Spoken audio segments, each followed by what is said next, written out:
I will give our people some credit though. To go from slavery to where we are now as a people, they scared. Because the way we have progressed in that period of time, with all the loops that we have to jump through, all the hoops that we have to jump through, and to see where we're at now to where what? West America, black, right? It's the culture, everything. It's always been from music to inventions to fashion to just way of life. You know what I'm saying? Sports, everything. We've taken over.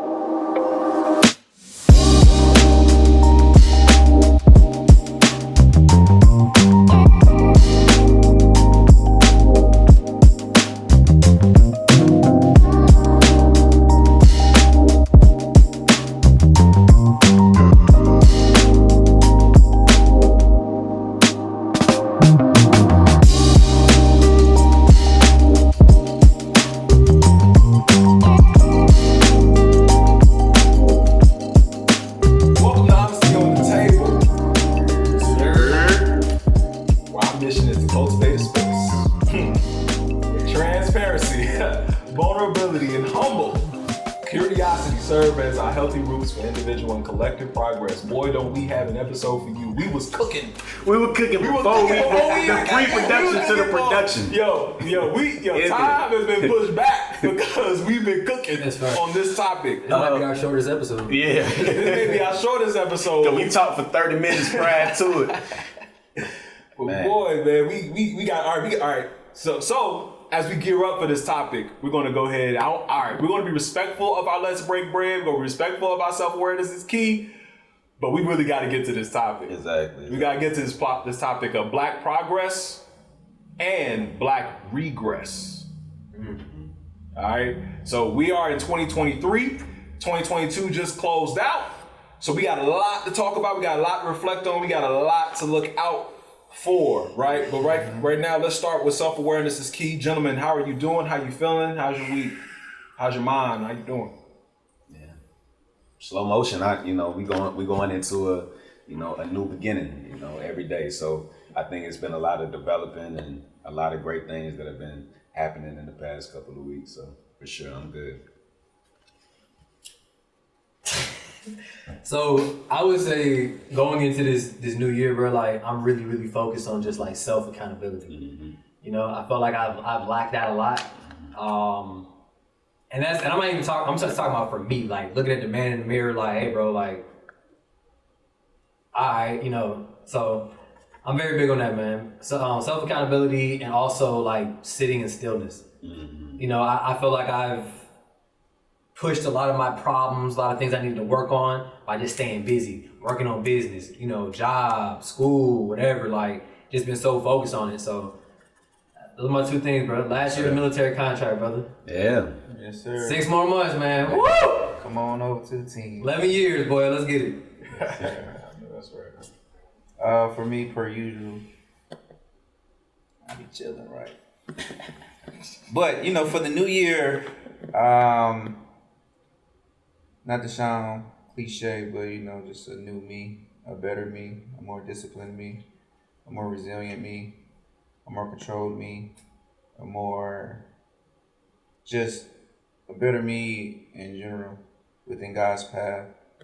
And I'm just excited for what the new year has to show me, the lessons that it has to teach me. And I'm just ready. Mm-hmm. What's up? For me, last semester of coursework, in terms of me being required to take classes, so I'm ready to wipe my hands clean of that. I begin teaching this summer going into the fall. So I just look forward to, again, there's a continual advancement and improvement of self. 22 is a good year for me from like a presenter's aspect, as a writer, as a speaker, as a creator. So I'm really looking forward to 23, year of 30 actually for all of us 93 babies in this room. Yeah. So, that 30 mark definitely has a lot of implications mentally and spiritually. And 2 weeks. I feel it. I really feel it. And I'm just thankful to be here with y'all. You know what I'm saying? I started to appreciate, especially as I get older, the importance of brotherhood, the importance of having a good, honest, and loving and caring friend group.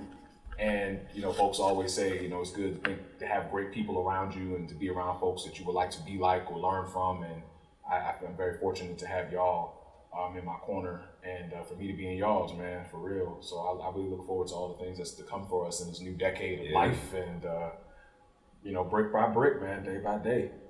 Let's get to it. That's right. Let's break bread at health and finance. Mike, you want to break down the health? All right, let's go ahead and start with the health tip. All right, we're going to talk about blood health. All right, sickle cell disease is the most common genetic blood disease in the U.S. Most patients with sickle cell disease are African American or of African descent, affecting 1 out of every 365 babies born in the United States. Sickle cell disease causes red blood cells to be hard and crescent shaped, so it's difficult for blood to flow smoothly and carry adequate oxygen to the rest of the body, resulting in severe pain, strokes, organ damage. However, African Americans make up 14% of the U.S. population, but less than 3% of blood donors. Patients who experience severe symptoms from the disease, Patients who experience severe symptoms from the disease may require transfusions to replace their sickle cell red bloods with healthy cells. Donated blood is the only source for this treatment. Additionally, about half of the African American population source of this treatment. Most African Americans have O positive blood, which is the most transfused blood type in the United States. Did y'all know that? Mm-hmm. You know your blood type? Yeah, A positive. A positive. O negative. Okay, I'm A positive too. All right, cool. All right, so I know accountable. Yeah, no call, brother. Call boy. Diet and exercise. Increase cardiovascular exercise. Drink black or green tea. Take iron supplements. Eat iron-rich foods. Reduce your stress. Include more omega-3s such as whole nuts, berries, fatty fish, and as always, get that sunlight. All right. Absolute. So let's break that bread. Now, I think it's important in the conversation about breaking bread and entering into the discussion about assets and liabilities that we frame the discussion. Specifically, I think in our society, specifically within the Black community, we have looked at debt as a bad thing. And what I want to caution people to think about is knowing how you can use collateral to secure more financing. Because of the peculiar situation that we are in economically as a people, specifically Black people, we have to come up with innovative ways to acquire more capital. And so one of the ways to do that in and of itself is by acquiring assets, right? And so when you think about assets, we're thinking about things that are of value, such as different tax lien properties, bonds or certificates of deposit or title to whether your car, your house, your deeds and so forth. And so what I want people to think about for a second is your specific business that you may have, right? And you're in the process of growing it and you want to scale it to new heights. And something that you may have to do that may be somewhat uncomfortable, you want to make sure that you are positioning yourself to acquire as many assets as possible. So that means your trademarks, your copyrights, right? Now go with me. You want to do these things ahead of time before you actually need it. And that's one of the key tips. Remember that you want to be in a position to get capital before you actually need capital. Because when you actually need it, you have a tendency to move from a form of desperation, right? So going back to empowering yourself before you need it, you want to make sure you have access to it. So what I'm saying is that with your business, which will be properly structured, and we'll make sure we go over this in another episode where I'll break this down a little bit more. I want you to acquire your trademark rights. All right. I want you to acquire your copyright rights, right? I want you to do these things because as the value of your business grows, right, you start bringing in more revenue. Now, when it comes to financing, you could potentially attach, right? You could potentially attach your intellectual property as a form of collateral with the bank or with whoever these particular lenders are. The reason why that is important is that, for example, and I mentioned this on my IG when I was speaking about Young Thug. One of the ways in which he acquired over $5 million in capital was by putting up the intellectual property rights of YSL, right? So when you're thinking about your brand and you want to get a certain amount of capital so you can do and have the flexibility to grow and scale at a rapid rate, you want to acquire your trademarks, your copyrights, your tax lien properties. You want to acquire certain things just so you can use it as a form of collateral to get more capital later down the line. All right, so I can really go all day on that, but I just wanted to make sure that we're properly framing the concept of debt and understanding that because of our particular situation, we can leverage it another way. It's not just that debt is just bad; it's just how you're acquiring the assets to get more capital, which may be a loan, but you're positioning yourself in a strategic way. That's all on that. Yeah. Let's get into it as we're talking about debt and also how Porter, actually that was a good segue about reframing and challenging certain concepts that may have otherwise been looked at in a negative or a regressive light, and how to leverage that to make it progressive, to make it innovative, to lead to self-improvement and advancement, which leads to this conversation we're going to have here. Indeed. Black progress and black regress. Wow. In a nutshell, this is a conversation we're going to have about where we are, where we stand in the African American black diaspora in this country. And are we in a good space? Are we not? Are we stagnant? And what are some tactics, some methods, some thoughts we have to share that can help us as a collective and overall just improve? And this is also something that is a part of my dissertation too. My dissertation talks about how I don't believe that Black people as a collective have a consciousness, awareness, a cultural awareness to empower and advance us all to overthrow white supremacy, to overthrow the rhetorics of debilitating, deficit-minded, or deficit-provoking practices in this country that keeps us where we are. I don't think we are together as much as we say we do. The only time I feel like we're together is if something's trending on TikTok, to be honest with you. But when it comes down to actually raising capital and funds and leveraging and believing in one another to actually push narratives that are beyond just the scope of entertainment and media and sports, I don't think we've actually are as well-versed or as in-depth or as wide as we would like to think. As we talked about last season, and to give you a reminder on some statistics, Black people only make up 14.2% of the population, which means we are only 47 million out of 330 million. Those who are white or identify as white, Caucasian American, and so forth, still are 60% of the population. I think that's cap. You think, but that's what I'm saying. People who are white or identify as white. So if you check that box on your census, and you happen to be an Asian American, which happens, you may also check white as well as Asian American, and they will automatically quantify it as white as well. Because again, this system we didn't build, they built it, so they leveraged it for their benefit. And with that being said, we are in a position to challenge it. But the moments in which we don't challenge it leads to our detriment. And then we're left in peril thinking about why I didn't take advantage of it. But anyway, I'm passing the buck off to me to ask the question to you all. Do you feel like we have progressed as a community? What is progress to you? And if you feel like we haven't progressed, why?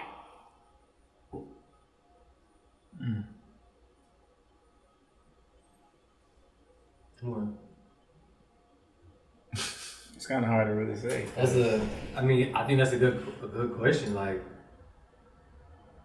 what's progress to y'all? Just like, give me something short.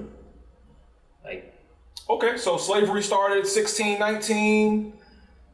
We're 403 years to it. All right. Where we at? Okay. Do you feel like we've progressed enough to where we've attained full citizenship and our rights as human beings are treated equally as those who are empowered to keep us inhuman? To keep us of less value? Do you feel like we've progressed in that way as a collective? I'm not talking about subsets of Black folks who are advanced or who are of a mindset. I'm talking about all of us. I feel like we progressed. Okay. But then I feel like then we regressed. And then now we're moving at a slower pace. Break it down for me. So like I feel like from like you said from was that 16, 19, right, till current dates. I feel like we started off, like obviously into slavery, then we started moving up, hard, and then we had a regress. I think, all right, let me just tell you straight. I'm gonna stop talking this shit. I think one of the worst things that happened to us as Black people was the end of segregation. Not from a moral standpoint, because that's what a lot of people want to paint it as. I was just morally I'm talking about from just community, from family, from business. All of it went to shit for, I would say, about what? 30 years? No, 20, yeah, about 30 years, right? Because in 2020, so you would say into segregation. I mean, we want to say that was the late 60s. That was the late 60s, early 70s when they put I would say, Board. So I would say, what was that, 1964, right? No, it was 54. 54? But it took about 9 years for it to actually implement it. Yeah, so I think that was one of the worst things because we stopped shopping at Black businesses, right? We stopped, having money in our own community, right? As soon as, because we were brainwashed, right? Thinking that, oh my goodness, this water fountain ain't shit because it says Black on it, but this one's great because it's white. Or I got, I want to eat here, I want to prove myself and be here at the at the table with people, not realizing that our table was overfilling with wealth, which is one of the reasons they burned down. What is that? Tulsa. Mm-hmm. Black Wall Street. We was making money, bro. Like we was bringing it in the community. So I would say since then, we took a stumble, but then we've gotten back. I want to say on that path when it comes to just like a lot of things that make you rich, right? In family, spirit, spiritual, and also just knowledge based, right? A lot of women, right? A lot of African American women are graduating, right? Colleges more than us as Black men, but they're also graduating at a level I think is more than, if not the same pace as white counterparts, which is a beautiful thing. You know what I'm saying? People getting into, more people getting into business, more people learning about, I think we're making progress. I just think we just took a little pause for a second. What do y'all think? What do you think is missing? Consciousness. Yeah. I think progress is intimately tied to consciousness, and consciousness is a reflection of attitudes, behaviors, values. And the reality is that our culture in and of itself is not rooted in solving our problems. And what I mean by that is when you look at other cultures, there's a culture of financial literacy. There's a culture of working together. There's a culture of us moving at a certain collectivism to accomplish a certain task.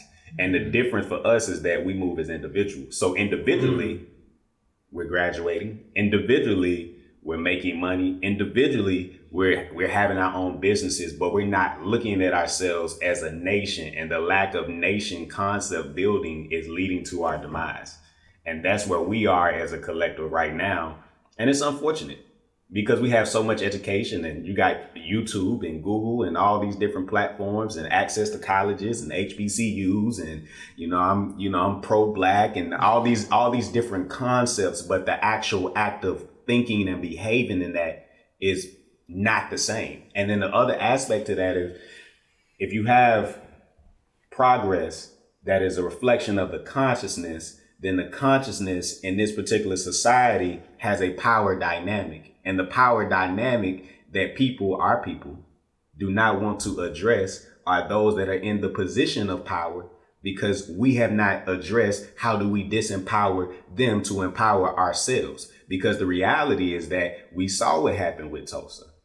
If you know that this is what will happen as different entities see us acquire power, if you know that there are going to be traps, if you know that there's going to be, laws and rules and policies that are put in place for us to fail, at some point we have to make it incumbent upon us to draft out a blueprint of what these different pitfalls are, so that we can pass it down from generation to generation instead of just looking at it like, okay, I got mine, now I'm good.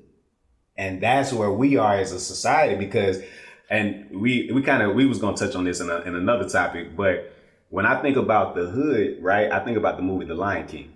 Okay, and this is my one of my personal favorite movies. And if you notice in the movie Lion King, when Mufasa and Simba, were cast out or died or passed away, and Scar took over, you notice what the Pride Rock became. It became this dark, desolate area, filled with crime. It's, people are scavenging, they're eating, and they're hunting on each other. And that's somewhat equivalent to what the hood has become. And at some point, we have to make it our birthright to go back to our communities, to develop it. And that doesn't mean that you got to be there, living there every single day. But that does mean at some point, the same way that we complain about gentrification, where we just talked about it just a little bit, the same way we talk about how others are coming from whatever nation that they're coming from and sitting in whatever boardroom and they're designing strategies to take over this block and that block, we can do the same thing. That doesn't mean that we have to be there in the hood and then deal with the crime, because a lot of our people don't really care to do with that. They don't care to deal with that. They don't want to. I get it. But now you can sit in a room and say, all right, this is how we get 44th Street. We gotta do this. We gotta do this. We need to go to the auction so we can get the tax lien properties. We're gonna go here. We're gonna go here. It need to be like a whole little road now where we looking at the whole community of what is considered the quote unquote hood, because they want it and they fighting for it. And right here in Atlanta, they want the West Side. Yeah, I forgot. They want the West Side. Right now, bro? They are fighting for the West Side, and the West Side right now is like the only area that's still and we are, and we're still the only area that's still predominantly black in Atlanta right now, the West Side of Atlanta. And if we let them get it, but we still got a chance. It's still a sliver. So when I think about progress, I think about consciousness, which is a correlation to the power dynamic of the powerful and the powerless. And we just have to empower ourselves. That's why I'm at on it. For sure.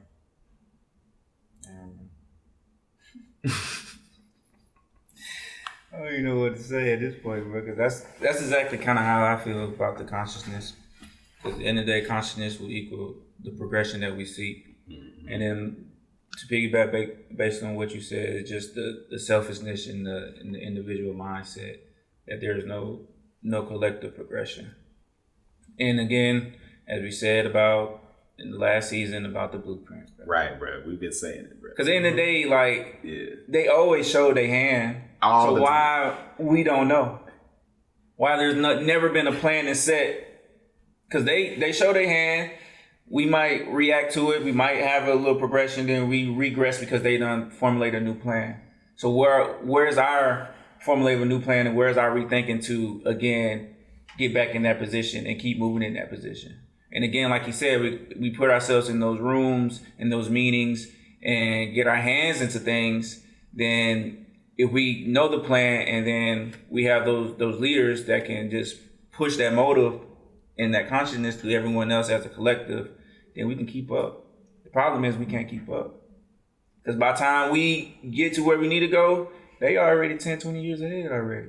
We missed that.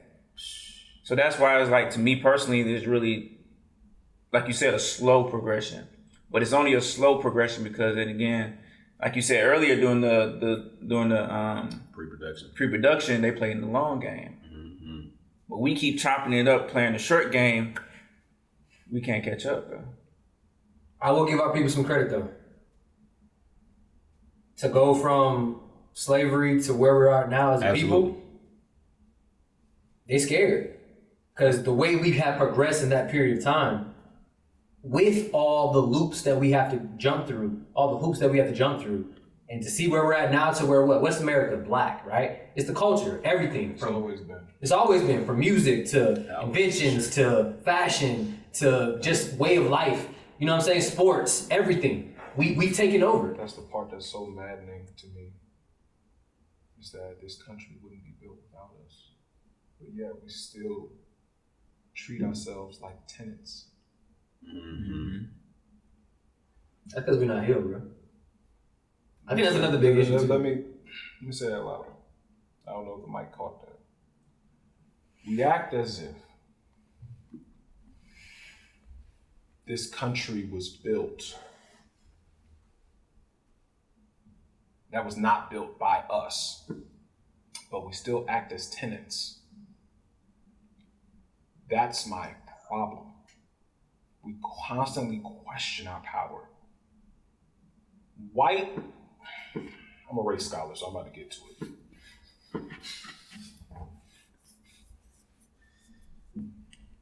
And this is going to put a battery pack on Porter's back. I know he going to get some things off. White.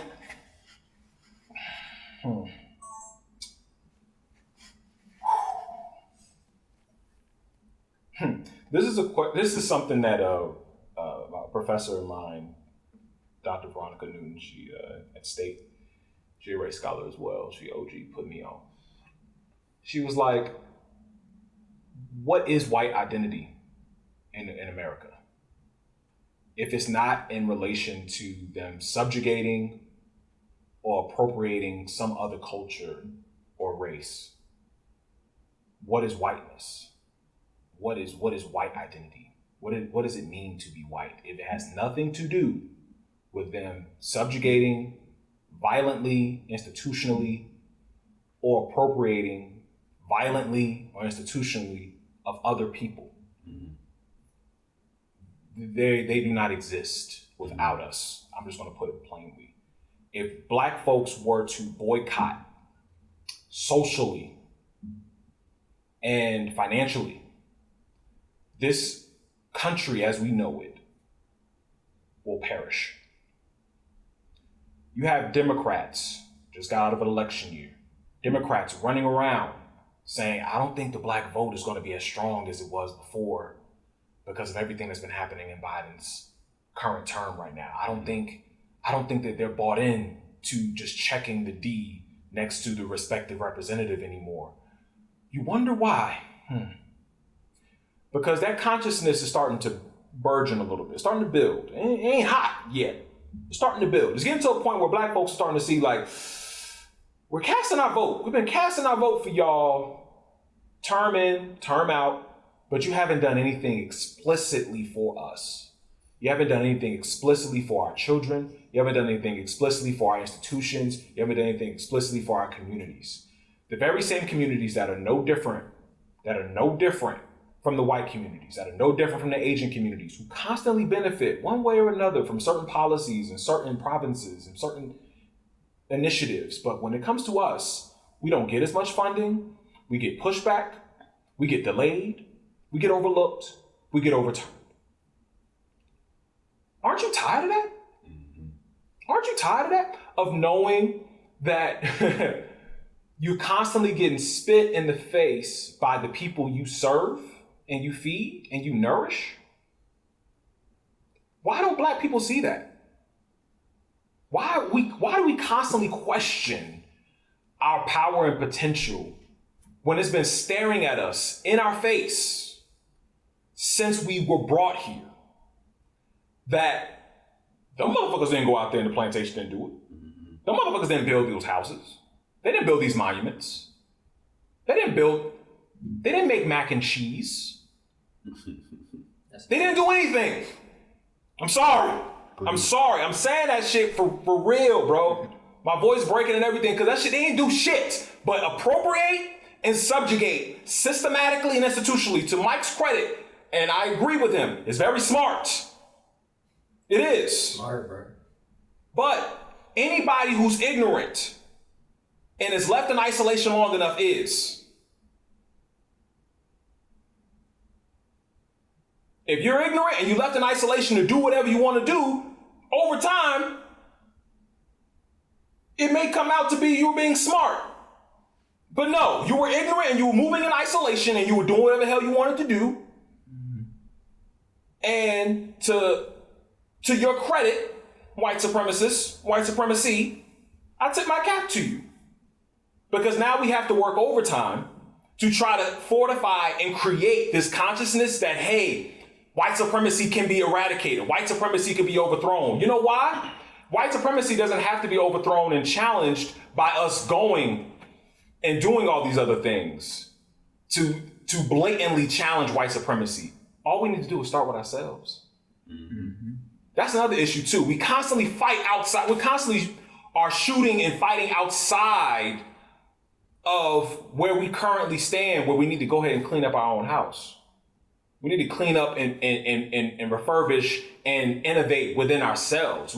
That's another thing. We're constantly looking to them for our approval, for their approval still. We're constantly looking to them for them to invest in us. We're constantly looking to them for this and the third. Yes. Why? If you were to do a small social experiment of you socially and institutionally and financially boycotting them, you will see how automatically on a dime they need our value. They need our presence. They need our influence. They need our dollars. We had history tell us that. When you boycott and you say damn all to hell to whatever them white folks got going on over there, you see how in a matter of time, dang, I don't have anyone else to subjugate. I don't have anyone else to appropriate. I don't have anyone else to squeeze. Where do I go from here? Damn, let me go ahead and sign these bills. Let me go ahead and make sure that Brown v. Board happens. Let me make sure that bus boycott, is done away with so we can make sure everybody can get on the bus and sit wherever they want. Let's make sure that all the water fountains don't have black or have colored or white on it. Let's make sure the restaurants, make sure they don't come in from the back anymore. Let's make sure, because you know why? They need us. They need us more than we need them. And I'm tired of it. I'm tired of it being looked at as the other way around, when it never was that to begin with. If you look at it from a historical lens, if you look at it historically, you've seen it's always them needing us more than we need them. Always.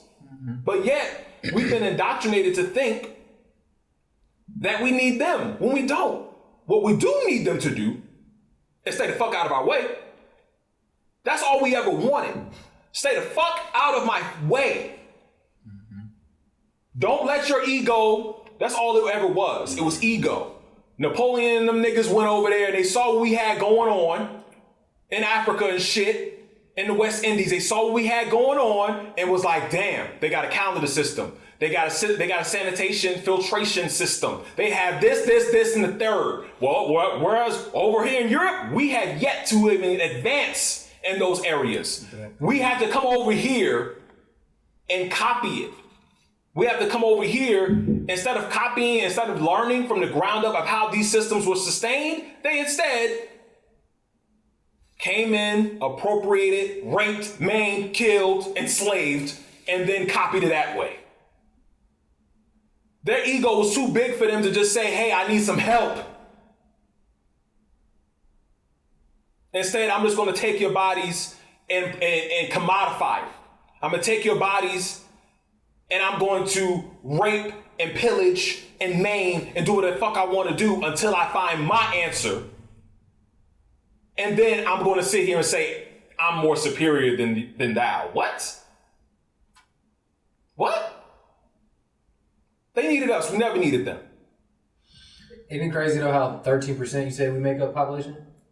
14%. But you know, guys know that the black dollar is the most spent dollar in the United States. Like our power of our money, we spend the most as a culture of people. We make up 14%. It baffles me because again, our power is right underneath our noses, but we're still looking out. We're still looking elsewhere when it's here, when it's always been here. And we also get like tasked to use that power on our own. You ain't not a billionaire no more, y'all. You know that, right? It took what, a week for that to happen? A week for him to lose his billionaire status because of the boycotting and all that stuff, right? What if we had that same power, like you said, towards the actual, institutions and things that matter? You know what I'm saying? When it's not meeting the bill that we need fronted. I mean, Ye will be a billionaire again. I already know his move. I know his move. I know what he did. Yeah, so I'm not worried about that. I think the issue I have is when situations like that does happen. This is a conversation, me, Lo, and Porter had about it. When situations like that happens, he didn't have, or many of them don't have a foundation, a black culture foundation to fall on to catch them, because we've become so individualized, to Porter's point. That when one of us of prominence and power and of genius does something, whether it be ignorant, right, wrong, indifferent, something was taken out of context, right, wrong, indifference, whenever they fall, whenever the powers that be say that this person needs to go on timeout,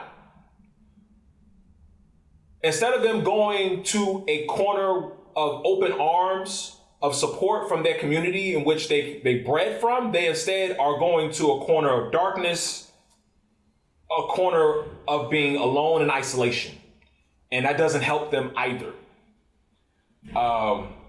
And I think, again, to everyone's point here, if we had an established consciousness, an established collective foundation to help anyone who may be sputtering or those who may be struggling to advance, it wouldn't be as catastrophic as it was when Kanye had lost his net worth and all this other stuff. It wouldn't be as catastrophic as that. It would have been just like, okay, all right, we got to just put him in timeout. We got him. We got a crew of OGs and people there to hold him down, and we'll be able to support, and he'll be fine in the next 3 to 6 months. We already will have a system in place, but because we don't have a system, he's left on his own. Right. And But then, go ahead. And that's like a system of prevention. But we really need a system of the beginning. You know what I'm saying? Like being proactive. Proactive. Instead of reactive. Correct. I was just about to go there. That yay I was just about to situation go there. in that community Yeah. that you speak on is reactive, Yeah. but we need that community prior to even just give him that guidance. Because at the end of the day, he need mentorship.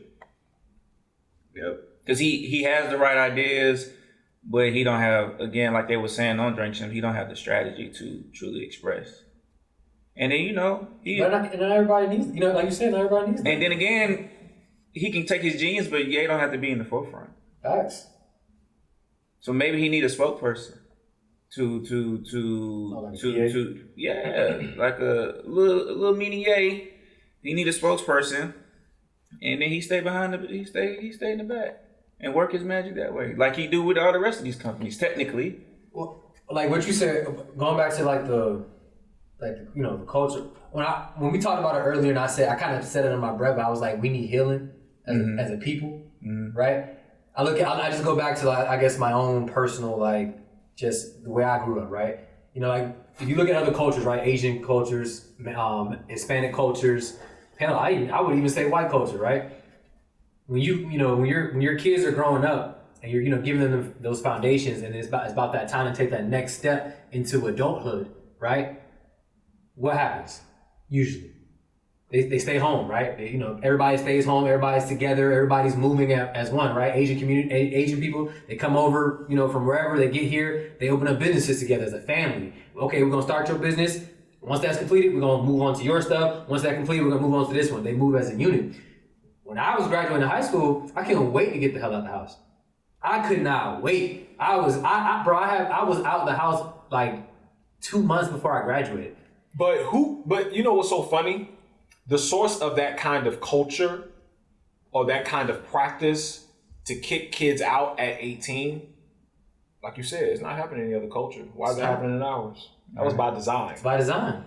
Like, why is it like, once you're 18, you out this house. If not, you paying bills, all this other stuff, instead of me looking to empower, inform, and help us become as a collective in this household more literate of where to go and how to advance our name and our legacy. I go back to that we're not healed.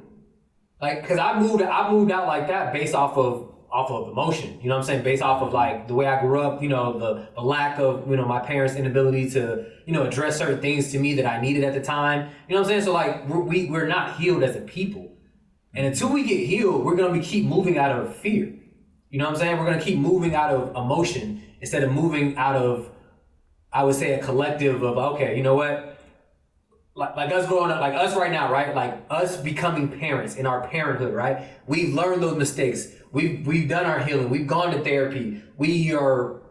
By the time we have kids, we'll be at that point to where it's like, okay, I know how I was raised. I know the healing that I've done as a man. I've forgiven my parents. We're now moving in a different mindset. I think personally, our offspring, bro, is gonna take that generation is gonna go times 10. I think it's gonna you talk about the pace and the speed, it's gonna go times 10 because we're not gonna be moving from a place of fear no more. You know what I'm saying? I don't know if you guys have looked, but the numbers of single parents, right? Not single parents, not single parents, but fathers not being in their kids' lives has dramatically decreased because what happened? Some people grew up without their father in their lives or, always there. So they know that as a man, it's like, I'm always going to be there. So now, there's different elements that are just, coming along. So when we become parents, it's just going to take off. I mean, what's y'all opinion on that? Yeah, I think that you said something earlier in regards to integration likely being one of the worst things to happen to us collectively as Black people. And, I definitely agree with that in part. And I also think that it was also one of the most instructive because for the first time, we were able to see how we truly feel about ourselves.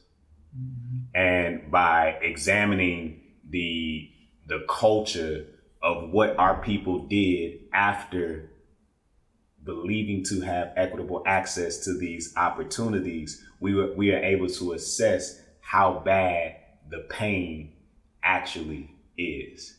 And so from that perspective, now we can diagnose what we need to cure.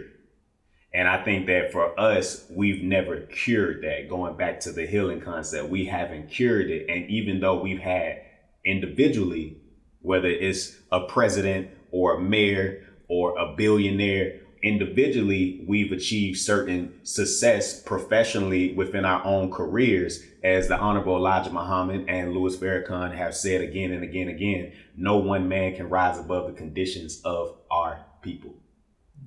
And the reality is that when you look at our conditions, it's every man for themselves. And so we have adopted a system and a culture of subservience. So when, you were speaking about, okay, well, why is it that Black people aren't seeing what they need to do, even though we have this spending power? We got to reframe it because it's not what you spend, it's what you produce. So we need to look at what our actual production power is, and we're able to assess. Now we can diagnose that this is a problem. We're not producing our own food. We're not producing our own capital, our own banks. We're not producing our own clothes, our textiles, our garments. We're not producing our own manufacturing, our own transportation. We're not producing. So when we try to boycott, it is a failed long-term strategy. It may work for the immediate. It is a failed long-term strategy because we have not developed a plan, nor have we implemented a collective systematic process to where there's an institution that is able to replace the very thing that we are opposing against. So even when there's somebody trying to protest against a luxury brand, we haven't replaced that in the consciousness of our minds. What is luxury Blackness in the garment industry? So now it's like, even though I want to protest because you did X, Y, and Z, this is still associated with wealth. The wealth that I don't have is still considered the unattainable. And now I've been able to obtain just a garment, even if it's a shirt, even if it's just a label that says Balenciaga or Gucci or Louis or whatever. But we haven't replaced that with something that is predominantly Black within the consciousness of our people that appeals and markets and brands as such. Mm-hmm. And then we haven't gotten to the point to where we are creating an ecosystem where we're able to thrive off each other. So when I'm thinking about the progress and the consciousness of our people, at some point, we have to devise the strategies based on military science, which I think is very important, that you all did participate in the military. We have to start looking at our environment from a position of military science. Every Black man must read The Art of War. Every Black man must read The Art of War, because you cannot call yourself this quote unquote provider and protector if you don't understand what you're protecting your people from. Mm-hmm. And one of the biggest issues with our community is that we don't know who our enemy is. We use these terms that amalgamate and melting pot everybody together. Make it specific. We calling out corporations. Matter of fact, we're going to get into the shareholders. Matter of fact, we need to make it clear on who the enemy is, because when we group it and we say whiteness, we letting people off the hook. Also, you have to be able to defeat the enemy within first. Mm-hmm. The Art of War by Sun Tzu, that's the art. You have to be able to, when we're talking about whiteness, it's very elusive and fluid. And you have to also understand how us exercising aspects of whiteness is also in part of why we cannot advance through our blackness. So what I mean by that, using certain aspects of the individual nature of progress, right? So me becoming a billionaire, me being a PhD holding scholar, these markers of success, quote unquote, these markers of advancement only work if it were in tandem with the culture in which I represent and the culture in which I'm forwarding. But like you said, it does not work in isolation.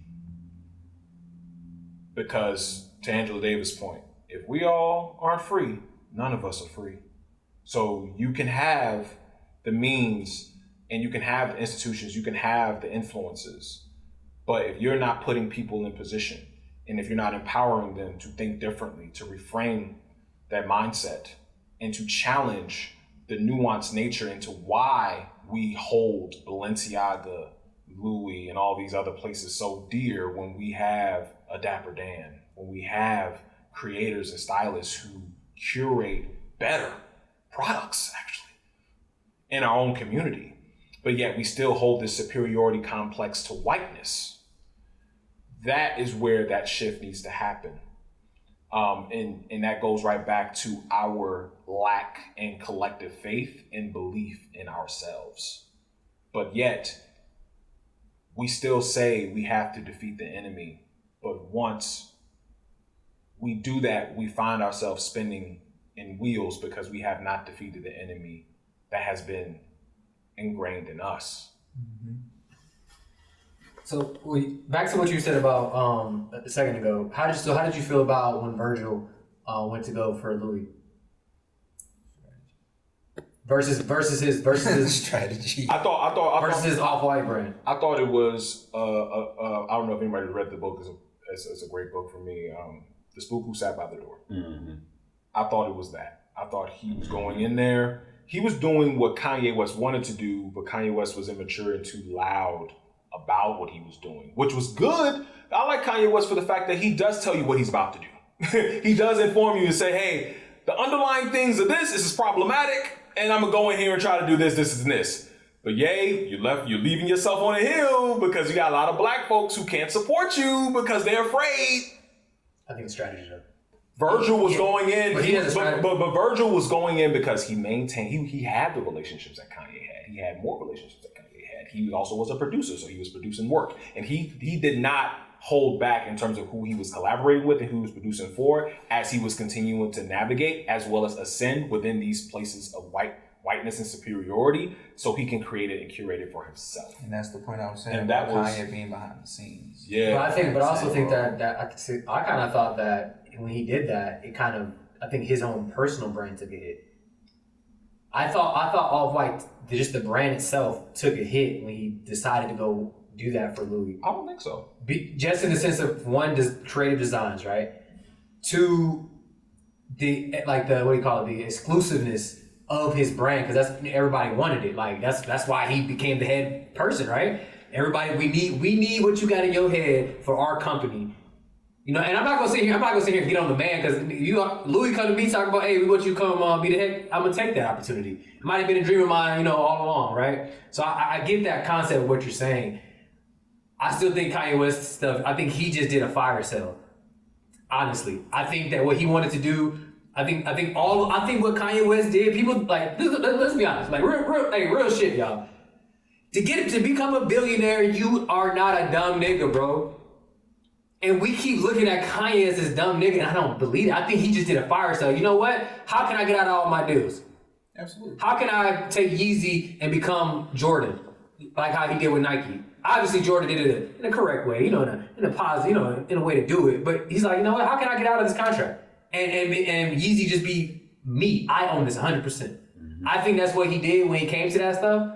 Because Kanye's not a dumb man, bro. Like, I know we like to paint him like, oh, he's crazy. He's not dumb. I just think that what he did, was it a business strategy that I would use? Probably not. That's what I'm saying. That's the issue I have. You know what I'm saying? It's not replicable. Right. You can't continue to duplicate that in Not yet, at least. Keep blowing himself up, bro. You can't do that yet, but it's good that he is doing it because you have to have fear. You have to have no fear when you're betting on yourself.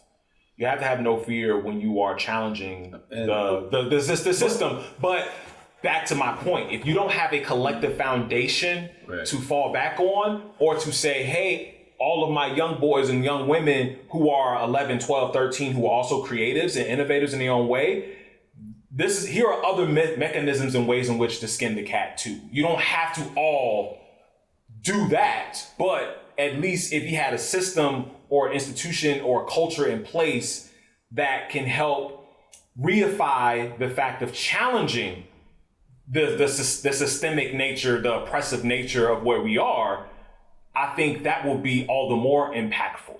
But because he did not, and because we're witnessing it as individuals and representing a collective body of individuals in this culture, we're all in disarray and we all have this dysfunction about, was he right, was he wrong, could he did this, could he did that? Well, if we already had the consciousness, if we already had the generational culture intact about what to do and how to do it, because we actually produce these institutions, we actually produce the content, we actually produce the things that can match the things that are of equal value of elite status or of luxury or what have you, then we wouldn't have this issue. All right.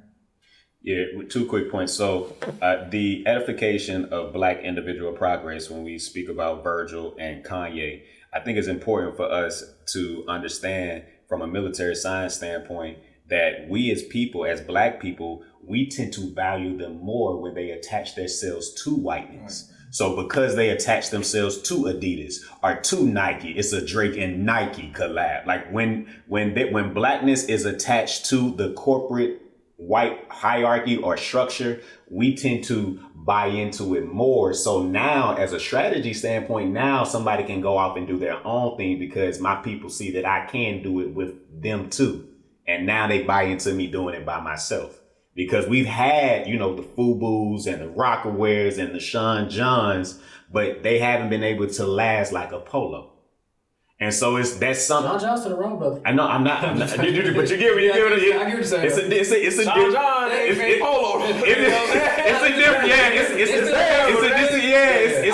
It's a different, it's a difference. So I think sometimes that's how our people are thinking, because it's like, and I agree with you, brother. What is it? To sell what is it? The art to sell a Negro, to sell what's that book?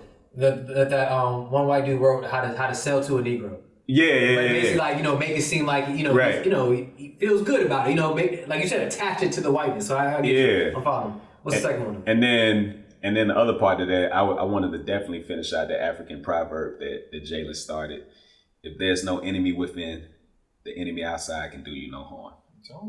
And that is something culturally. Repeat that one more time for the camera. Yeah. So if there's no enemy within, the enemy outside can do you no harm. African proverb. And culturally, we have to embrace, understand, make that a part of our day-to-day, every day. Self-awareness, self-accountability. Tell me, dog. Like the whole thing. Like that's how we get to where we are, man. And facing it. Not running away from it. And know that you're not alone. That's another thing too. Like you said, we've been in isolation.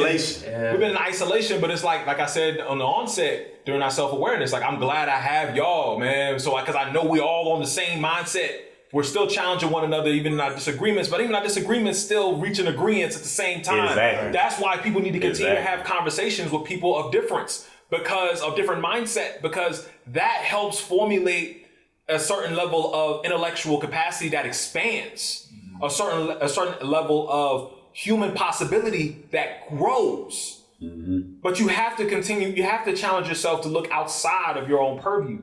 Because if you stay in isolation long enough, again, you may look great, genius, smart, but it's only for a time, and it's only for a short window. And it's only going to be a matter of time before folks expose you on the very ignorance that has led to the peril of those around you. You get what I'm saying? And we're definitely going to have another conversation on this. It's a little bit more uplifting. But you're right, though. Like, we have to talk about it. It takes a community, bro. Oh yeah, just say something. Yeah, chill. Nah, go ahead. No, Let's right, wrap it up, bro. So like to wrap it up, bro. Based on all what we said, the key word of this episode is communication.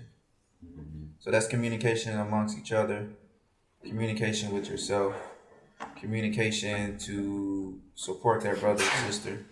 Bless you. Communication to be vulnerable, to provide that guidance. Communication of just with what you said about just having the conversation in general. We can take this point of view and that point of view and formulate our own point of view again to one, heal myself, or to piggyback on last season, just the mentorship. And then those communication will eventually turn into that blueprint. Then that blueprint will then turn into us reacting and then having preventive methods for any upsets of the long-term game that we're playing. So that's all I had to add. It's just the communication part. Absolutely. Being collective, but it's just, Exactly. I mean, it's real. It's real. Yeah, it is real, It's man. like, you gotta have it, because, you know, it's when you don't have it and when you do self-isolate, it just leads to bullshit. Like, Yeah. I can tell you, I can speak from it, bro. Like, the last couple months, bro, I've been in that. Where I've just kept to myself and not really, try to be this strong dude, trying to be like, all right, I said I got everything, I know I got everything. But then when I sit in stillness, it fucks me up, you know what I'm saying? Right. So it's very important, man. I appreciate you guys, bro. Like, real talk, man. Like, Sure. Yeah. One love. Man, yo, that's this is the start of Black Progress. Right. Right. yeah. Yeah. This is what it is, gentlemen. Sure.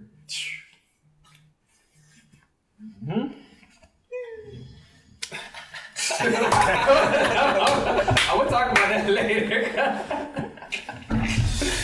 Oh, man. I'll set the table, man.